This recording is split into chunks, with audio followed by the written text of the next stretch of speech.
An unmarked night flight has just dropped 100 steel cages onto an island covering 390 square kilometers. Inside are 100 honey badgers from mainland Africa, animals equipped with extraordinary survival instincts. The goal of the operation is clear control. The Komodo dragons that have become a source of fear for the island's 2,000 local residents. Ecologists expect a decisive result, believing that honey badgers could become the natural enemy needed to restore ecological balance. But nature never operates according to an algorithm. The moment the 100 cage doors swing open, a 4-million-year-old ecosystem is immediately thrown into chaos. The honey badgers do not target only Komodo dragons. They spread rapidly across the island and begin moving through the entire natural food web. The island becomes a battlefield filled with attacks and fierce competition for survival. Residents are horrified to realize that they may have released an even more unpredictable threat directly into their own home. During a recent spring season, the number of tourists allowed onto this island was strictly limited to around 1,000 people per day. Visitors are accompanied by rangers carrying Y-shaped protective sticks.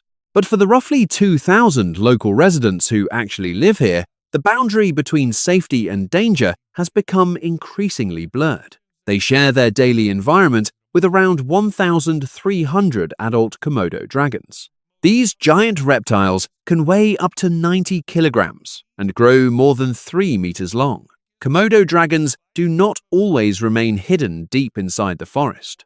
They can lie in the sun near homes and wander around villages while patiently watching herds of goats. Scientific studies published by international biological research institutions in 2024 and 2025 revealed disturbing details about the dragon's ability to cause severe injury. High-resolution microscopic imaging showed that the cutting edges of Komodo dragon teeth contain iron-rich coatings. This natural reinforcement helps maintain their sharpness and may resemble adaptations seen in some extinct predatory dinosaurs. A single bite can cause devastating physical trauma while delivering a complex mixture of venom into the victim's circulatory system. The venom promotes blood vessel dilation, causes a rapid fall in blood pressure, and interferes with clotting. Prey can collapse from circulatory shock before it has much chance to fight back. Local residents therefore live with a difficult dilemma. Surveys indicate that an overwhelming majority of residents consider Komodo dragons a continuing threat. Graves may need to be reinforced with heavy concrete to prevent the reptiles from digging into them. At the same time, strict conservation laws protect the species because of its endangered status. Local people face significant restrictions on killing Komodo dragons, while dogs are also controlled because they can threaten dragon eggs and wildlife. Hunting animals such as deer and wild pigs is tightly regulated as well, helping preserve the natural prey base on which Komodo dragons depend. With few tools available for protecting themselves and their livestock, residents can feel powerless as domestic animals disappear. Generations of frustration eventually inspired ecological modelers to examine a far more aggressive intervention. They began searching global wildlife databases for an artificial natural enemy. One potential predator emerged from Africa, carrying the promise of a possible solution to this conflict. The animal selected for this hypothetical intervention weighs no more than 16 kilograms. That is less than 1/5 the weight of its giant reptilian opponent. The difference in size is enormous. But researchers know that this animal's strength comes not from body mass, but from millions of years of evolution under extreme pressure. It is the honey badger. A member of the mustelid family, it has earned a reputation for unusually bold and unpredictable behavior. Observations from the Kalahari have recorded honey badgers confronting much larger predators, raiding food near leopards, entering areas occupied by venomous snakes, and aggressively defending themselves against animals many times their own size. The honey badger's anatomy provides an unusually effective natural defense system.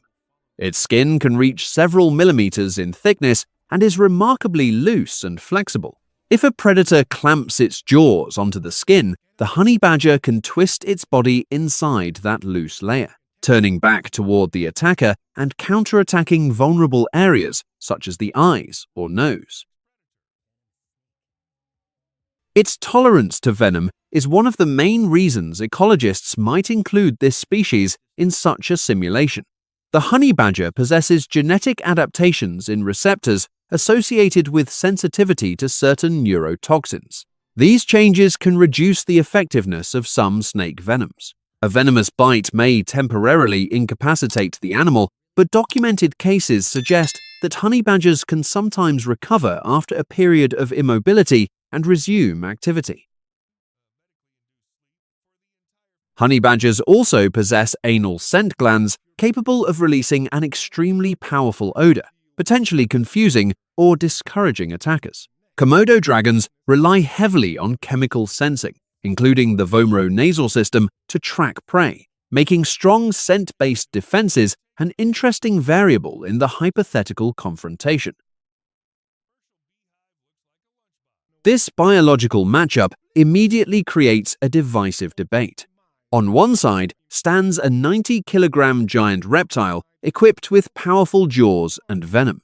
On the other stands a 16-kilogram opponent with exceptional flexibility, defensive adaptations, and unusual tolerance to toxins. It appears to be a genuine survival contest.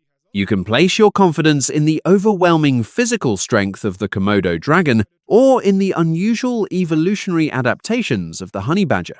Make your choice now, because the simulation that follows will overturn many expectations. Once these variables are entered into the supercomputer, an initially promising curve quickly appears. The research team predicts that 100 vaccinated honey badgers, released strategically under cover of darkness, could eventually reduce pressure from the island's giant reptile population. The simulation begins in the stillness of night. Honey badgers are primarily nocturnal, while giant reptiles depend heavily on environmental heat to regulate their activity. Between dusk and early morning, the reptiles' metabolism falls significantly, slowing their movements and reaction speed. The honey badgers, however, display remarkable behavioral flexibility. Rather than confronting the largest adult males directly, they focus on nesting areas. Komodo dragons bury their eggs deep inside soil or nesting mounds, where temperatures remain relatively stable. Equipped with powerful forelimbs and claws specialized for digging, honey badgers could penetrate these sites and destroy significant numbers of eggs within a short period. Survival rates among the next generation of dragons begin to fall sharply. Even juveniles weighing between 10 and 15 kilograms that seek refuge in trees may not be completely safe. The honey badger's agility and climbing ability allow it to expand its hunting range beyond the ground and potentially threaten younger animals during the night. On the scientists' simulation screen, the reproductive curve of the Komodo dragon population begins dropping dramatically. Adults continue aging, while too few young animals survive to replace them. The population problem appears to have been solved quietly and without directly targeting large adult dragons. Applause breaks out inside the laboratory. The researchers believe they have finally discovered an answer that could protect the villages. But just as the dragon population indicator approaches its lowest point, a secondary algorithm buried deep inside the model activates. It reveals an unavoidable truth: ecosystems never move in a straight line. The story of the 100 honey badgers suddenly expands far beyond the original target and begins affecting many other links in the island's ecosystem. As dragon eggs and juvenile reptiles become increasingly scarce, the hunger of these 100 predators shifts toward other native species. Honey badgers have extremely high energy demands to sustain their constant activity.